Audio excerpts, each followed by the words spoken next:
ndagusuhuje kandi nguhaye n'ikaze. Mu minsi ishize umukire yaturanye n'umukene. Umukire ari ufite byose bigaragarira amaso ko ari umukire koko. Afite imodoka nziza zo gutemberamo, afite inzu nziza, abana biga mu bigo byiza, arya neza, imibereho yose ishoboka myiza yarayifite. Ariko akagira ikibazo cy'uko aturanye n'umukene, umukene udafite uko yifashije, ahoraga aca inshuro kugira ngo abone amaramuko. Uwo mukire ntiyabyishimiraga, ahubwo yifuzaga ko uwo mukene atuye haza hagatura undi mukire, abakire bagaturana. Uwo mukene yarabangamiye cyane uwo mukire kuko nta bwisanzure buhagije uwo mukire yari afite. Uwo mukene ubuzima yari arimo we bwari bumushimishije cyane, kuko guturana n'abakire byamuhaga amahirwe yo kubona akazi, akabona ibimutunga, akabona amafaranga yamukemurira ibibazo bye bigiye bitandukanye. Uwo mukene guturana n'abakire kwe byari nk'igisubizo kuri we, nyamara uwo mukire we guturana n'umukene kwe byari nk'umwaka kuri we. Ntabwo umukire yigeze yishimira guturana n'umukene. Ikintu gitangaje kuruta ibindi byose muri ibi ngibi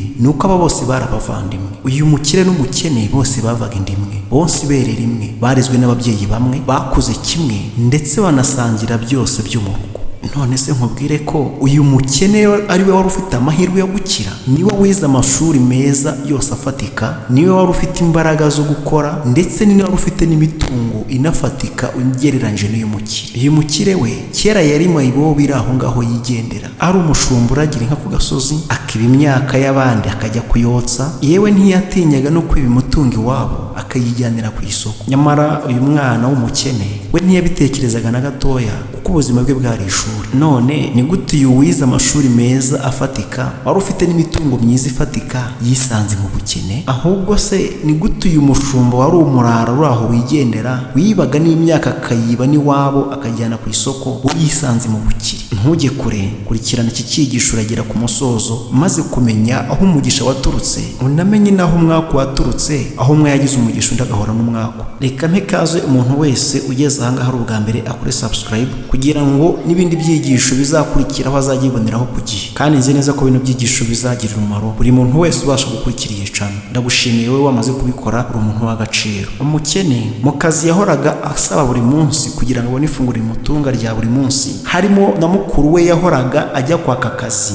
nawe amukorera. Yaje kwigira inama aravuga ati, n'ubundi akazi nkora ntanga imbaraga zanjye, nabo bakampa amafaranga cyangwa se bakampa n'imyaka yo kurya. Icyaruta aho kugira ngo mpore nirukanka njya kwaka akazi rimwe na rimwe nkanakabura, reka naka akazi mukuru wanjye, yenda azampa akazi gahoraho. Nuko aragenda yegera mukuru we amusaba akazi gahoraho, bumvikana ko azajya amuha amafaranga 50,000 bya buri kwezi. Amuha akazi ko kuzajya amenya ingurube ze, akazitaho, akazikorera amasuku, akaziha ibiryo, ubundi akanahinga. Niko kazi yamusabye. Umukire abyumva neza cyane, niwe aramubwira ati, n'ubundi nakoreshaga abandi, ariko kugira ngo nkomeze nkoresha abandi, reka mba ariwe nkoresha n'ubundi umuvandimwe wanjye, n'ubundi nanagufasha bisanzwe. Imara icyo bapfana ni uko amukorera akazi nawe akamuha amafaranga. Aba bantu babiri ko bari batoranye kandi ari n'abavandimwe, yabikoze yumva yishimye, atari nko kujya kwirwa yaka akazi ku gasozi cyangwa se ajya gushakisha indi mibereho ahandi, ahubwo ayishakishiriza kwa mukuru we ariwe bari batoranye. Umukene akazi yaragatangiye ndetse karanamushimisha cyane, kuko gatandukanye n'ako yakoraga nyakabyizi. Mu gihe ahangaha azajya abona amafaranga aziye rimwe imbumbi imwe mu kwezi, aya mafaranga yumvaga ko azamugirira akamaro kadasanzwe. Ariko nubwo yahakoraga hari ibyo atari yemerewe. Ntabwo yari yemerewe kuryayo, nta nubwo yari yemerewe kurarayo. Bivuze ngo yarakoraga agatahiwe cyane ko n'ingo zari zegeranye. Wibuke ko umukire atarashimishijwe nuko aturanye n'umukene, yifuzaga ko yamugurira aho hantu ari,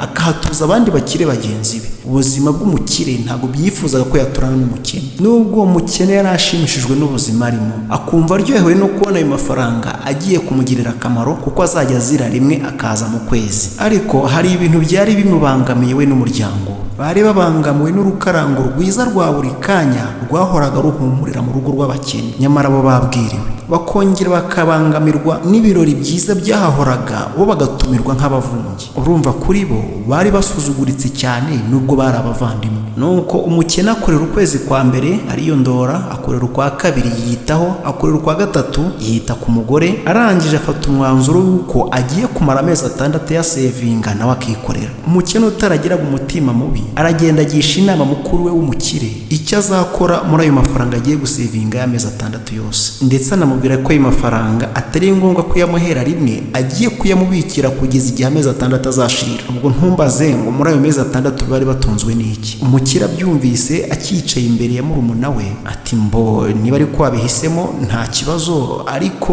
ayo mafaranga ni make, sinzi ko hari ikintu yabasha kugukorera, kireka niba uzi ko hari ahandi hantu uzavana andi mafaranga yo kongeranya. iki yari ashatse kumubwira ni ukumugurira hahandi yari atuye kugira ngo azayongeranye n'ayo ngayo ari gukorera. umukene yarakoze bishoboka, kwezi kwa mbere kurashira, kwa kabiri kurashira, amezi 6 afunze mu kadomo. ahamagara shebuja ati rero amezi yanjye 6 ararangiye, ubu noneho ngiye kwikorera. ati ikindi ugomba gushaka n'undi mukozi kuko giye ntago najya kwikorera ngo nkomeze nkore n'aka kazi kawe. ati naguteguzaga kugira ngo ushake umukozi hakiri kare. umukire atese wabonye icyo ugiye gukora noneho ufite igishoro kigaragara ko muri kino gihe utapfa kuzunguza 300 ngo uzabone inyungu. umukene ati uko biri kose amafaranga 300 ni menshi kuri yewe kandi azangirira umumaro. umukire ati niba ari ko wabihisemo mbo ngaho genda, ariko nzi kuzicuza, nubona bitaguhiriye ntuzangarukire.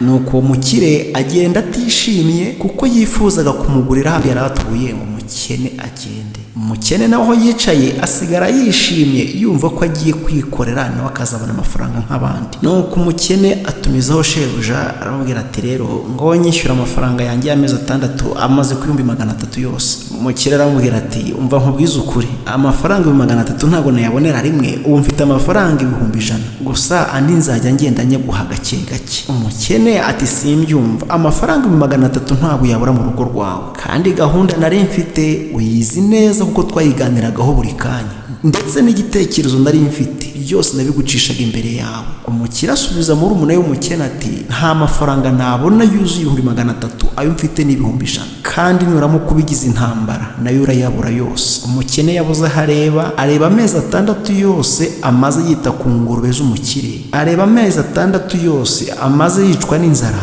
ashengurwa umutima nuko amaze amezi 6 ari gukora ubuhake kwa mukuru we. arangije asubiza mukuru we umukire ati niba ari ko wabiteguye ari nako ubishaka kuko ni wowe ntunzi, ntacyo nayo yampe kuko n'agato kava kwiguye. mu gahinda kenshi k'umugabo, umugore, abana yakiriye amafaranga 100 by'amezi 6 yonyine. umugore mu kwizirika cya gihe cyose cy'amezi 6, abana kwihambira muri cya gihe cy'amezi 6 kandi ari abanyeshuri, bumvise isi baguye hejuru bose, kandi nta handi hantu bafite igisubizo na gitoya. igisubizo ni kimwe, nta kindi, ni ukugurisha aho bari batuye honyine kugira ngo batekane. umugabo mu gahinda kenshi n'amarira menshi yaragiye abwira umugore bati mada icara hasi tuganire, mbanze tujye inama njye nawe, urabona mukuru wanjye aransuzugura, yego andusha ubushobozi ariko ntandusha ubwenge, andusha umutima mubi ariko ntandusha umutima mwiza, andusha imbaraga ariko ntabwo andusha gukora. izi ngurube ureba maze amezi 6 yose ndi kuzitaho, nkazimenyera buri kimwe cyose kugira ngo zibeho neza. ibi byose nubwo abikora ntabwo abisobanukiwe. ngiye namaze kugira ubunararibonye bwerekeranye n'ingurube, ngiye kubikora nanjye ngiye kuzorora ikibyimbye kimeneke. ugira ngo umugabo ntiyatangiye ubwo, iragiye agura ingurube 2, imwe ya 50 indi 50,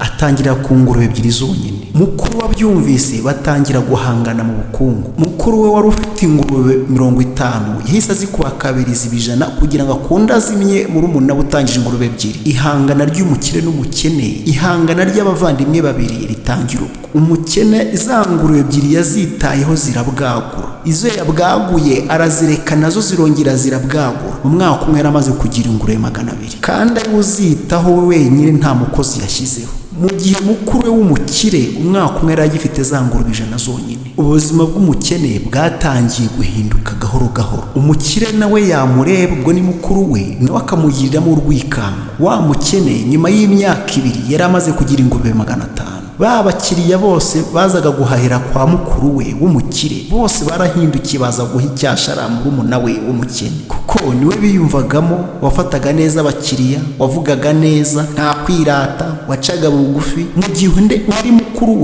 we yarabigenderaga ko afite amafaranga akanabyemera. ibyo bigatuma n'aba bakiriya yari afite bose bamucikaho. nyuma y'imyaka 5 wa mukire mukuru w'umukene yarahindukiye arakena, ajya muri bwa buzima muri umuna we yararimo. icyaje gutangaza ni uko muri iyo mibereho yaje kujyamo nawe yaje kuba umupagasi wa murumuna we. Ibyo bimaze kuba haciyemo igihe akiri umupagasi wa murumuna we yaramwicaje aramuganiriza, ariko mukuru wanjye uribuka cya gihe ibyo wankoreye njye ntabwo nabigukorera. Icyarutaho rero ikintu ngiye gutandukaniraho nawe, ngiye kuguha ingurube ebyiri z'ubuntu natangiriyeho nawe zitangirireho, nizigukiza zigukize, nizigukenesha zigukenesha, ariko ntabwo nagusuzuguza ngo nkukoreshe nka mukuru wanjye. Nuko ubuzima bw'abavandimwe burangira gutyo, atanga icyigisha amwereka ko ntaho bahuriye, haba mu bitekerezo haba mu mikorere, kuko uwize aba yarize koko. Nuko byarangiye. Reka ngushimire rero kuko ugejeje ahangaha tukiri kumwe, uri umuntu w'agaciro. Nizere ko wakoze subscribe kugira ngo n'ikindi cyigisho kizakurikiraho uzakibonere ku gihe. Ndagushimiye cyane.